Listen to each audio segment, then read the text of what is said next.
ওয়াজ ও নসিহতের এই মজলিসে আল্লাহ তাআলা আপনাকে আমাকে আসার বসার তৌফিক দিয়েছেন। এই জন্য দিল থেকে শুকরিয়া আদায় করি, বলি আলহামদুলিল্লাহ। সম্মানিত উপস্থিতি, ছোট্ট একখানা আয়াত তেলাওয়াত করেছি এবং এক হাদিসের অংশ থেকে অল্প কিছু হাদিস তেলাওয়াত করেছি। আল্লাহ পাক রব্বুল আলামিন যদি কথা বলার তৌফিক দান করেন, এর উপরেই কথা বলার চেষ্টা করব। তবে আমরা যেই জায়গার মধ্যে বসা, যেখানে আসছি, যেই মজলিসে আপনি আমি বসা আছি, এটা হলো একটা দ্বীনি মজলিস। আপনি আমিও দ্বীনের কথা কেউ শুনবার জন্য আসছি, আর কেউ বলবার জন্য আসছি। কেউ নসিহত করবার জন্য আসছে, আর কেউ নসিহত শোনার জন্য আসছে। সম্মানিত উপস্থিতি, আপনি আমি যে মজলিসে বসছি, এই মজলিসে দুনিয়াবি কোনো কথা হবে না, আখেরাতের কথা হবে, অর্থাৎ দ্বীনি কথা হবে। এই দ্বীনি কথা তখনই আপনার আমার শুনতে ভালো লাগবে যখন দ্বীনের প্রতি আপনার আমার মহব্বত থাকবে। সাহাবায়ে কেরাম রাদিয়াল্লাহু তাআলা আনহু, তাদের মধ্যে দ্বীনের মহব্বত কেন বেশি ছিল? তারা এই দ্বীনের জন্য রক্ত দিয়েছেন। যুদ্ধের ময়দানে কেউ পা দিয়েছেন, কেউ হাত দিয়েছেন, কেউ মাথা দিয়েছেন, কারো কান কেটে গেছে, নাক কেটে গেছে। আবার কোনো সাহাবায়ে কেরাম জীবনটা বিলীন করে দিয়েছেন দ্বীনের জন্যে। যুগে যুগে নবী আলাইহিস সালাতু ওয়াস সালাম দ্বীনের জন্য রক্ত দিয়েছেন, দাঁত ভেঙেছেন। এমনকি অনেক নবী শহীদও হয়েছেন। এজন্য আমার ভাই, আপনি আমি এখন যে দ্বীনের কথা শোনার জন্য আসছি, এই দিনটা অনেক কষ্টের বিনিময়ে আমরা পেয়েছি। এজন্য দ্বীনের প্রতি যদি আমাদের মহব্বত থাকে, তাহলে দ্বীনি কথা শুনতে সহজ হবে। সাহাবায়ে কেরাম যারা দ্বীনের জন্য রক্ত দিয়েছেন, ইতিহাসের পাতা খুলে দেখবেন এমনও সাহাবায়ে কেরাম আছেন দ্বীনের জন্য রক্ত দিয়ে জীবনটাকে বিলীন করে দেওয়ার পরে আল্লাহ পাকের দরবারে যাবেন, কবরস্থ হবেন, কাফনের কাপড়টা পর্যন্ত তাদের কপালে জোটে নেই, গাছের পাতা দিয়ে তাদেরকে দাফন করা হয়েছে। এজন্য আপনি আমি যদি দুনিয়াতে সফলতা তালাশ করতে চাই, তাহলে সফলতা তালাশ করার জন্য আপনাকে আমাকে দ্বীনি রাস্তায় আসতে হবে।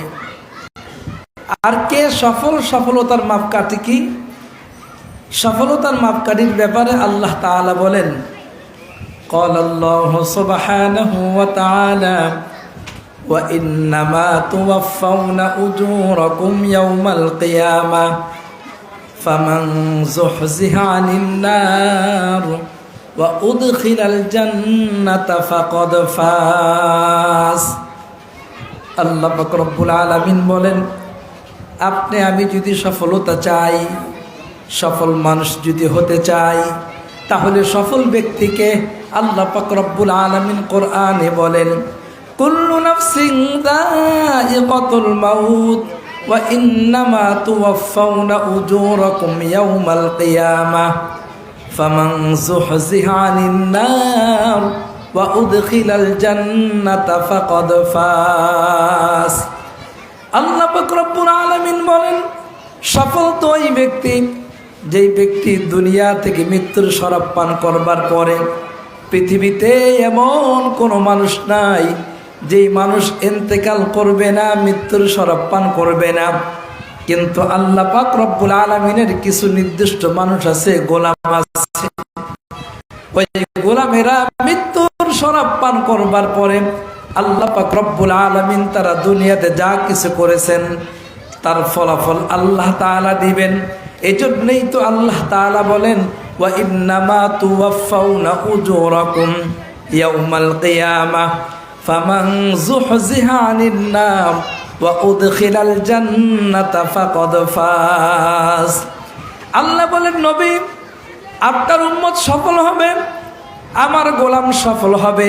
সফলতার মাপকাঠি হলো দুনিয়াতে যদি জীবনটাকে আল্লাহর হুকুম নবীর তরিকায় করা যাইতে পারে।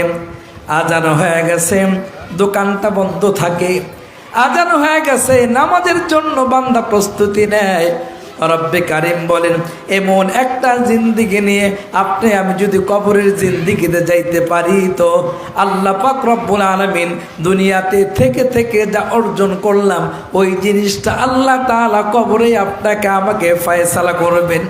এজন্য হযরত উলামায়ে কেরাম বলেন, আল্লাহ পাকের রাস্তায়, দ্বীনি রাস্তায় চলার জন্য আপনার আমার অন্তরে যদি আল্লাহ পাকের ভয় না থাকে, তো আপনি আমি তো আল্লাহ পাকের ভয় অন্তরে না প্রবেশ করাইতে পারলে আপনি আমি আল্লাহর হুকুম রাসূলের তরিকায় চলতে পারবো না। এজন্য আল্লাহ তাআলা বলেন, বান্দা ওয়া আম্মা মান খাফা মাকামা রাব্বিহি ওয়া নাহান নাফসা আনিল হাওয়া ফা ইন্নাল জান্নাতা হিয়াল মাওয়া।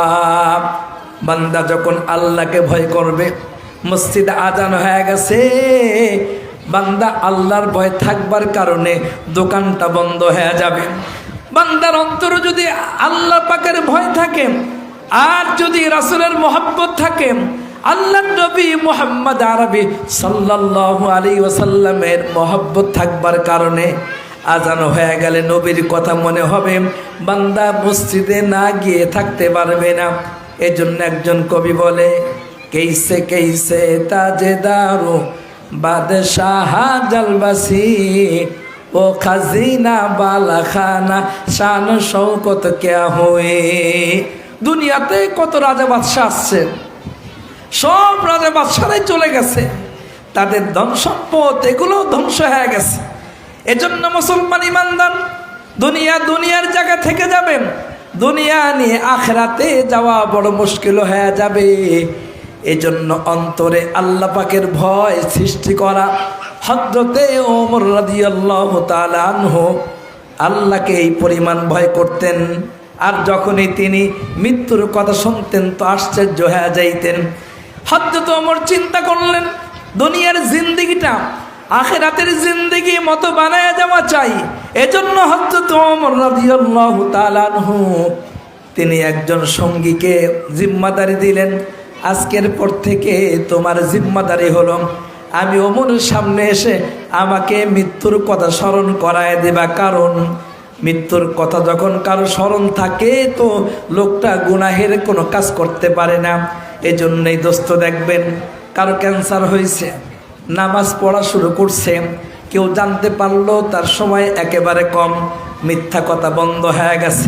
আল্লাহর পয়গম্বর বলেন, যখন বান্দার মৃত্যুর কথা স্মরণ হবে তো বান্দা গুনাহ থেকে বাঁচতে পারবে। আর যখন বান্দা মৃত্যুর কথা স্মরণ করে না, দুনিয়া নিয়েই বড় ব্যস্ত থাকে। এজন্যই তো হযরত আলী বলেন, সাহাবীরা শোনো, আল্লাহর পয়গম্বর আমাদেরকে একত্রিত করে বলে, আলী কুনু মিন আবনাইল আখিরা, আলী রে আখিরাতের সন্তান হয়ে যাও তোমরা, ওয়ালা তাকুনু মিন আবনাইদ দুনিয়া, কুনু মিন আবনাইল আখিরা ওয়ালা তাকুনু মিন আবনাইদ দুনিয়া। আল্লাহর নবী বলে, হযরত আলী বলেন, সাহাবীরা তোমরা সবাই আখিরাতের সন্তান হয়ে যাও, তোমরা দুনিয়ার সন্তান হয়েও না। আখিরাতের সন্তানের অর্থ হলো এই, তোমাদের প্রত্যেকটা কাজের মধ্যে আখিরাত থাকবে। বাড়ি বানাইবা, এর মধ্যেও তোমার আখিরাত থাকবে। ব্যবসা করবা, এর মধ্যেও তোমার আখিরাত থাকবে। রাস্তা দিয়ে হেঁটে যাও বন্ধু, এর মধ্যেও তোমার আখিরাত থাকবে। ক্বালাত নবী সাল্লাল্লাহু আলাইহি ওয়াসাল্লাম, আল্লাহর পয়গম্বর বলেন, মুমিন মুসলমান যখন রাস্তা দিয়ে হাঁটবে তো মুমিন মুসলমান রাস্তার ডান দিকে হাঁটবেন, এই রাস্তায় হাঁটাও এটাও মুমিনের আখিরাত হয়ে যাবে। ওয়ালা তাকুনু মিন আবনাইদ দুনিয়া, ও সাহাবায়ে কেরাম তোমরা দুনিয়ার সন্তান হইও না। দুনিয়ার সন্তান হওয়ার অর্থ হলো এই, আজান হয়ে গেছে, মসজিদে যাওয়ার কোনো খবর নাই, সন্তানটা বড় হয়ে গেছে, কোরআন শেখাবার কোনো খবর নাই, সন্তানটা বিবাহ করছে, পর্দার কোনো খবর নাই, সন্তানটার 12 বছর বয়স হয়ে গেছে, এখনো মসজিদে আনার কোনো খবর নাই। এজন্যই তো আল্লাহর নবী বলেন, যদি তোমরা আখেরাতের সন্তান হয়ে যাও তো তোমাদের দ্বারা আখেরাতের কাজ করা সম্ভব হয়ে যাবে। আর যদি তোমরা আখেরাতের সন্তান না হইতে পারো, দুনিয়ার সন্তান হয়ে যাও তো তোমরা দুনিয়াদার হয়ে যাবে, তোমাদের দ্বারা আখেরাতের কোনো কাজ হবে না। এজন্য হযরত ওমর রাদিয়াল্লাহু তাআলা আনহুর ইতিহাস থেকে আমরা একটু জেনে নেই। আল্লাহর নবীর সাহাবী হযরত ওমর একজন সাথীকে চাকরি দিলেন, তুমি আমাকে দৈনিক মৃত্যুর কথা স্মরণ করায় দিবা। কয়েক বছর যাওয়ার পরে হযরত ওমর ওই সাথীটাকে ডাকায় দিয়া বলেন, আজকে থেকে তোমার জিম্মাদারি শেষ, তোমার আর জিম্মাদারি পালন করতে হবে না। আল্লাহর নবীর সাহাবী যখন তাকে চাকরি থেকে বাদ দিয়া দিলেন, এবার দাঁড়ায় দাঁড়ায় হযরত ওমরের সামনে মাথাটা নত করে দিয়া বলে, আমিরুল মুমিনিন, আমার দ্বারা কোনো বেয়াদবি হয়ে থাকলে আপনি আমার বেয়াদবি মাফ করে দেন। আমার কি কোনো বেয়াদবি হয়েছে? আমিরুল মুমিনিন হযরত ওমর বলে, না, তোমার কোনো বেয়াদবি হয় নাই, তো আমাকে কেন নিষেধ করে দিলেন? আল্লাহর নবীর সাহাবী হযরত আমিরুল মুমিনিন হযরত ওমর চেহারাটা লাল হয়ে গেছে, চোখের কোনায় পানি চলে আসছে। কেইসে কেইসে তাজেদারু বাদশাহ জলবাসি, ও খাজিনা বালাখানা শান শৌকত ক্যা হুই। একজন কবি বলেন, দুনিয়ার কত মানুষ চলে গেছে, কত বাদশাহ চলে গেছে, কত বাদশাহ সম্পদ দুনিয়াতে রেখে চলে গেছে, কিন্তু আখেরাত বানায়া যাইতে পারে নাই। সাহাবায়ে কেরামের চিন্তা চেতনা হইল, দুনিয়াতে থেকে যদি আমি আখেরাত না বানাইতে পারি তো আমার মতো কপাল পোড়া আর দুনিয়াতে কেউ নাই। হযরত ওমর বলেন, তুমি কোনো অন্যায় করো নাই, অপরাধ করো নাই, তোমাকে এই জন্য নিষেধ করলাম। শোনো, আমার পয়গম্বর বলেছেন, যখন কোনো ব্যক্তির দাড়িগুলো সাদা হয়ে যায়, এই দাড়ি সাদা হওয়ার অর্থ হলো আজরাইল তোমার পিছনে পিছনে ঘুরতেছে।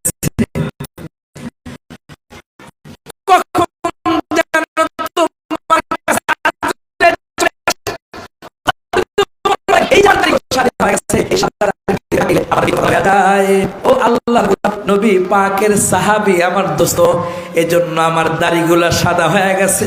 দাড়ি সাদা হয়ে যাওয়ার অর্থ হলো আজরাইল আমার সাথে সাক্ষাৎ করে, বারবার আসে।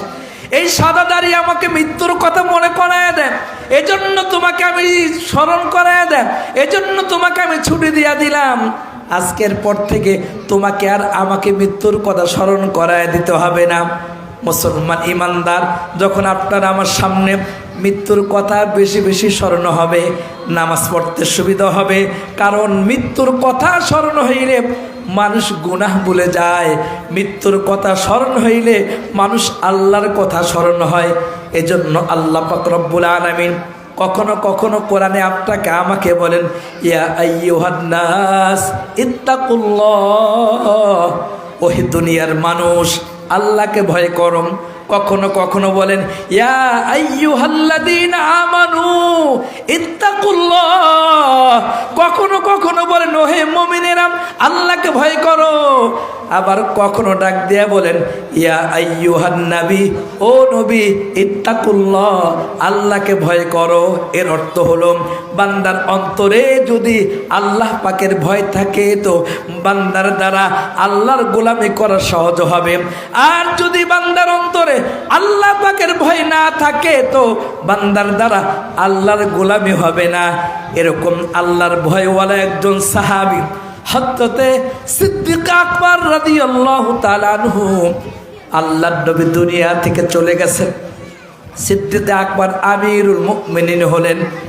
রাতের বেলায় ঘুম আসে না। আল্লাহর নবী দুনিয়াতে থাকতে একটু ঘুম হইতো, কিন্তু আল্লাহর নবী দুনিয়া থেকে যাওয়ার পরে উম্মতের পেরেশানি আর আখিরাতের চিন্তায় আবু বকরের আরামের ঘুমটা হারাম হয়ে গেছে।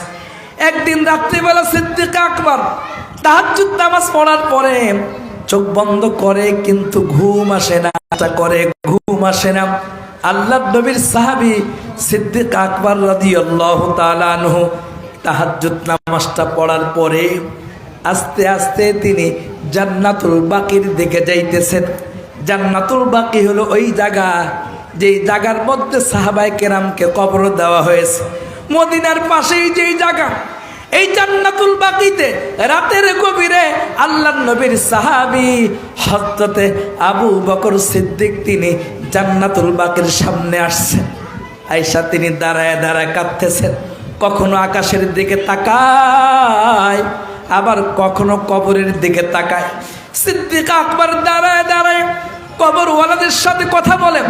আল্লাহর নবীর সাহাবী আবু বকর বলে, ও জান্নাতুল বাকির কবরওয়ালারা, তোমাদের তকদিরটা বড় ভালো, তোমরা এমন সময় ইন্তেকাল করেছো, তোমাদের জানাজা আমার পেয়ারা নবী পড়াইছেন।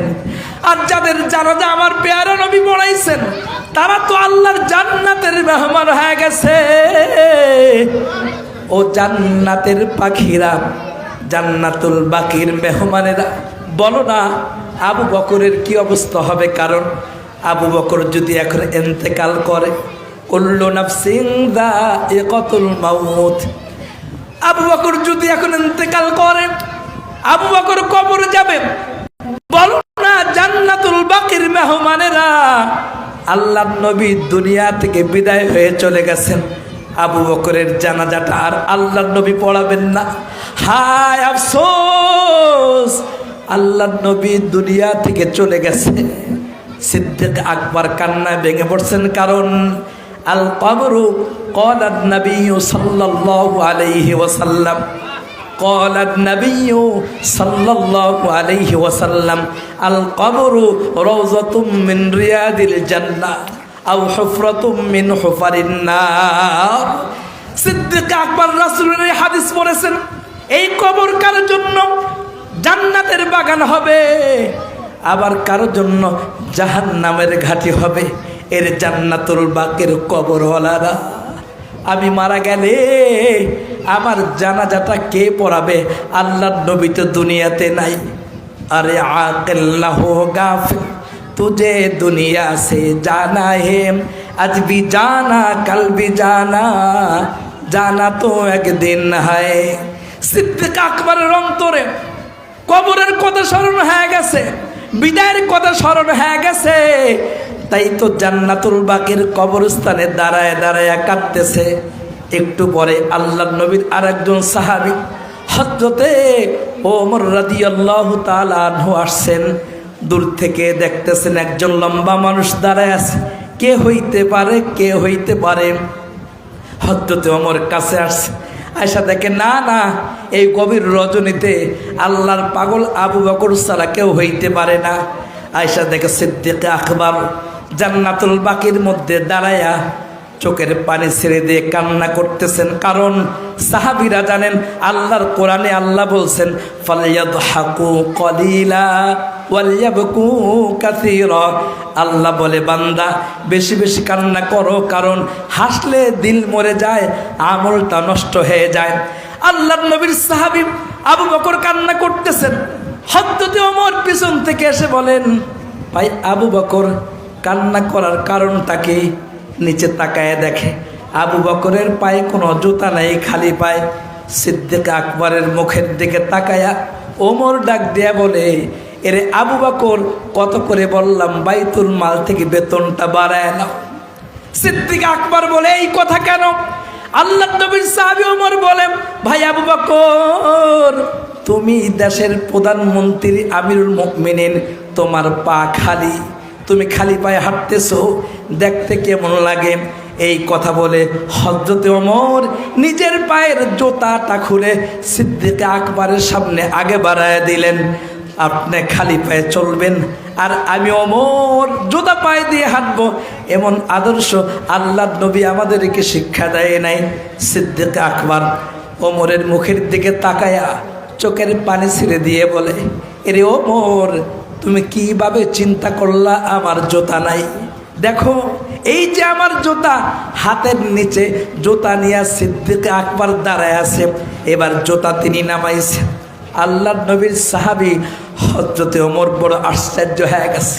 ও আবু বকর, বুঝলাম না আপনার কাহিনী, জুতা তো পায়ে থাকার কথা, জুতা কেন পায়ে নেই, উপরে কেন? আল্লাহর নবীর সাহাবী আবু বকর ওমরের চেহারার দিকে তাকায় বলে, ভাই ওমর, তাহাজ্জুদ নামাজ পড়ার পরে ঘুম আসতেছিল না, তো নিয়ত করলাম জান্নাতুল বাকিতে আসব। যখন আমি ঘর থেকে বের হইলাম, ওই জামানার জুতাগুলো ছিল কাঠের, খরমের, হাঁটলে টপ টপ টপ টপ করে শব্দ হইত। আমি চিন্তা করলাম, আমি আবু বকর এখন যদি জুতা পায়ে দিয়ে গভীর রজনীতে হাঁটতে থাকি, আর যদি আমার জুতার আওয়াজে কোনো বাচ্চার ঘুম ভেঙে যায়, আমার জুতার আওয়াজে কোনো মায়ের ঘুমটা ভেঙে যায়, আমার জুতার আওয়াজে যদি কোনো মানুষের ঘুমের ডিস্টার্ব হয়, আল্লাহ তাআলা যদি আমাকে ময়দানে মাহশরে জিজ্ঞাসা করে, এরে আবু বকর, আমি তোরে খলিফাতুল মুসলিমিন বানাইছিলাম, তোর জুতার আওয়াজের কারণে আমার গোলামের ঘুম ভেঙে গেছে, তো আমি আল্লাহর সামনে দাঁড়ায় কে উত্তর দিব রে ওমর? এজন্য জুতাটা হাতে নিয়ে জান্নাতুল বাকির মধ্যে আসছি, জুতা পায়ে দেই নাই। সিদ্দিক আকবরের এই চোখের পানি দেখে ওমর রাদিয়াল্লাহু তাআলা আনহু কান্নায় ভেঙে পড়লেন, কারণ আল্লাহর কোরআন তাদের সামনে ছিল, ওয়া ইন্নামা তুওয়াফাউনা উজুরাকুম ইয়াউমাল কিয়ামা ফামান যুহজিহা আনিন নার ওয়া উদখিলাল জান্নাতা ফাকাদ ফাজ। সাহাবায়ে কেরাম আখিরাতকে সামনে রেখে সফলতার মাপকাঠি বানাইছেন, এজন্য তাদের দ্বারা গুনাহ হয় নাই, তারা মিথ্যা বলেন নাই, তাদের দ্বারা নামাজ কাজা হয় নাই। এজন্য মুসলমান ইমানদার আপনার আমার মধ্যেও যদি সাহাবায়ে কেরামের মতো আল্লাহ পাকের ভয় ঢুকে যায়, আপনার আমার দ্বারাও গুনাহ থেকে বাঁচা সম্ভব হবে। আওয়াজ করে বলেন কথা ঠিক কিনা?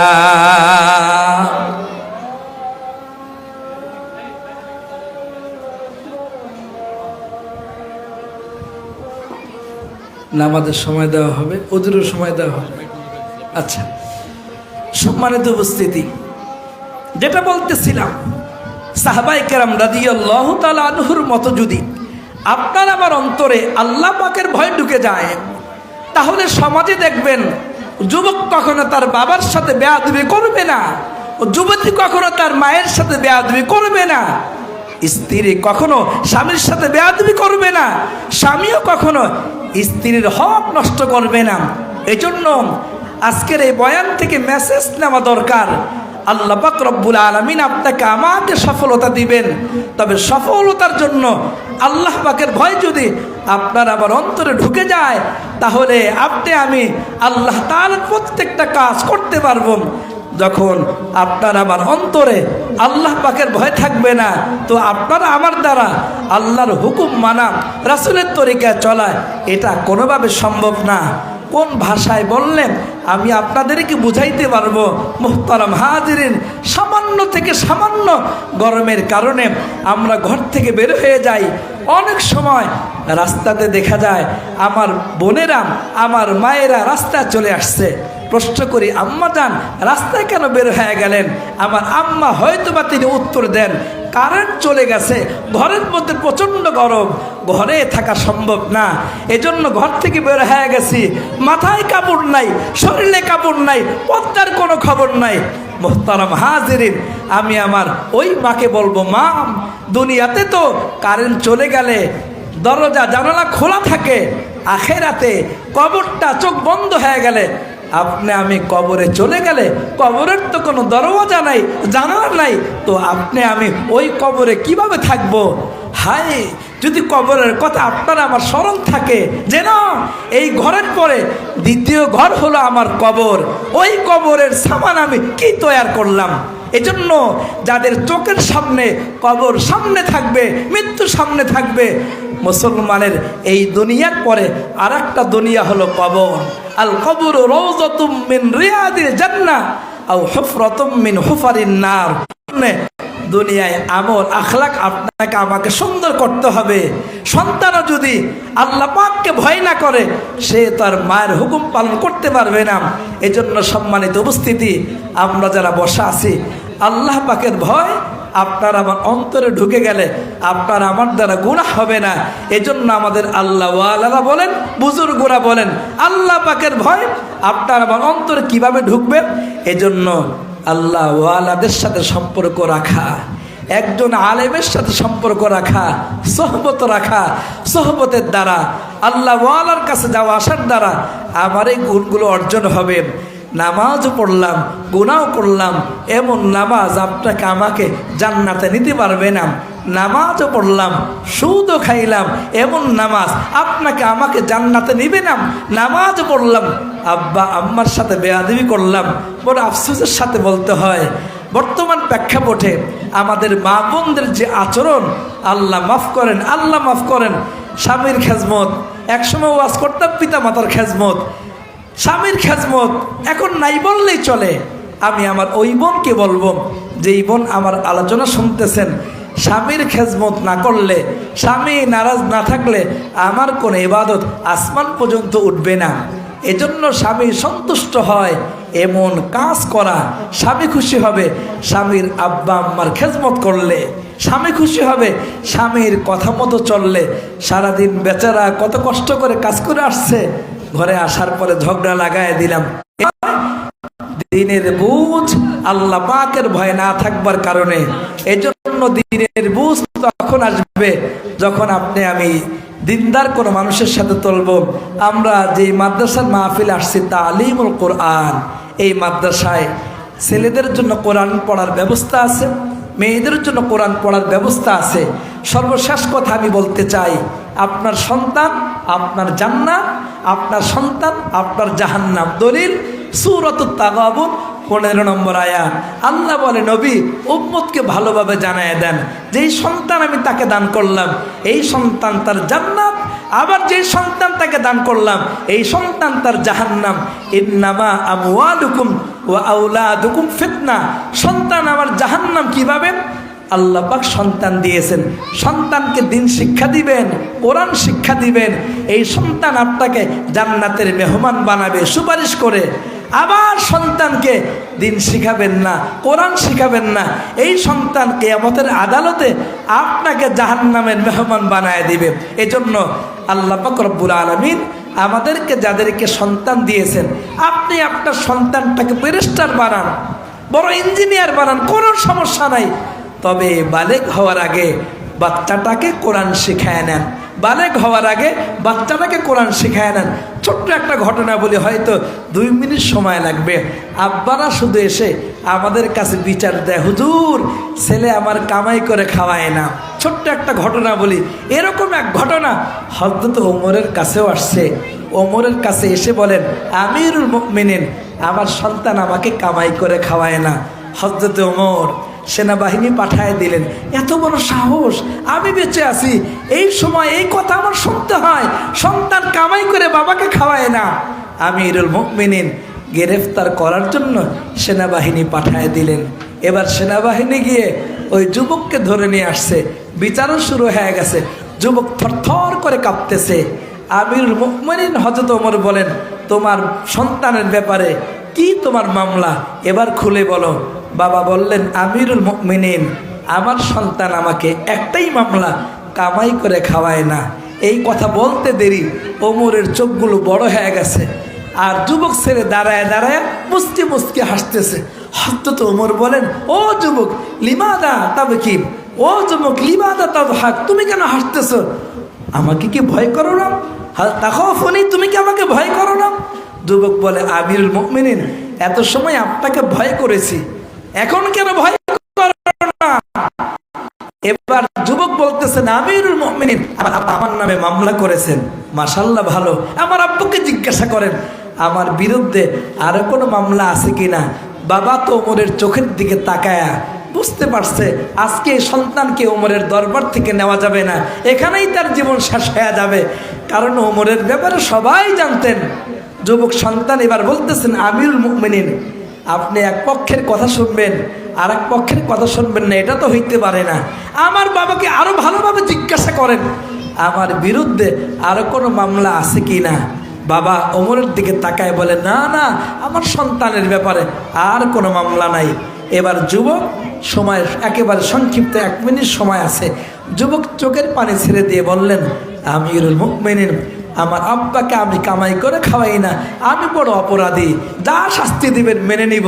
তবে আমার বাবার ব্যাপারে আমারও কিছু কথা আছে। 1 নম্বর কথা হলো আমিরুল মুমিনিন, আমার বাবা 1 নম্বর হক ছিল আমার জন্য একজন ভালো মা নির্ধারণ করা। আমার বাবা ভালো একজন মহিলাকে বিবাহ করে নেই। আমরা তো টাকা পাইলে দিনদারি ভুলে যাই। 2 নম্বরে সন্তান দুনিয়াতে আসার পরে সন্তানের কানে আজান দেওয়ার কথা, আমার কানে আজান দেওয়া হয় নাই। 2 নম্বর মামলা। 3 নম্বর মামলা হলো সন্তানের সুন্দর একটা নাম রাখা, নামটাও সুন্দর রাখে নাই। 4র্থ নম্বর মামলা হলো যেই কিতাব পড়লে আল্লাহ চিনা যায়, রাসূল চিনা যায়, আল্লাহ চিনা যায়, ওই কিতাবের নাম হলো আল কোরআন। আমাকে কোরআনও শেখায় নাই। আমিরুল মুমিনিন, আমি আপনার কাছে বিচার চাই, আমার বিচার করেন, আমার বাবারও বিচার করেন। আমিরুল মুমিনিন সন্তানটাকে ধমক দিয়ে বললেন, বাবা অন্যায় করলে তার বিচার আল্লাহর কাছে আছে, তুমি তোমার বাবার সাথে বেয়াদবি করতে পারো না। আজকের পর থেকে যেন আমি না শুনি যে তুমি তোমার বাবার সাথে বেয়াদবি করছো, যাও আজকের পর থেকে কামাই করে খাওয়া বাপ। যুবক চলে গেছে। এবার বাবাকে ডাক দিয়ে বলে, মিয়া জন্ম দিলেই বাবা হওয়া যায় না। জন্ম দেওয়ার পরে বাবার কিছু জিম্মাদারি আছে। জন্ম দেওয়ার পরে সন্তানের কানে আজান দেওয়া বাবার জিম্মাদারি। জন্ম দেওয়ার পরে সন্তানের সুন্দর নাম রাখা বাবার জিম্মাদারি। জন্ম দেওয়ার পরে সন্তানকে কোরআন শিক্ষা দেওয়া বাবার জিম্মাদারি। এজন্য তুমি তো বাবা হিসাবে সন্তানের হক আদায় করো নাই। মুহতারাম হাজিরিন, আমরাও যদি আমাদের সন্তানের হক আদায় না করি, সন্তান না আমাদের হক আদায় করবে না। আল্লাহ পাক রব্বুল আলামিন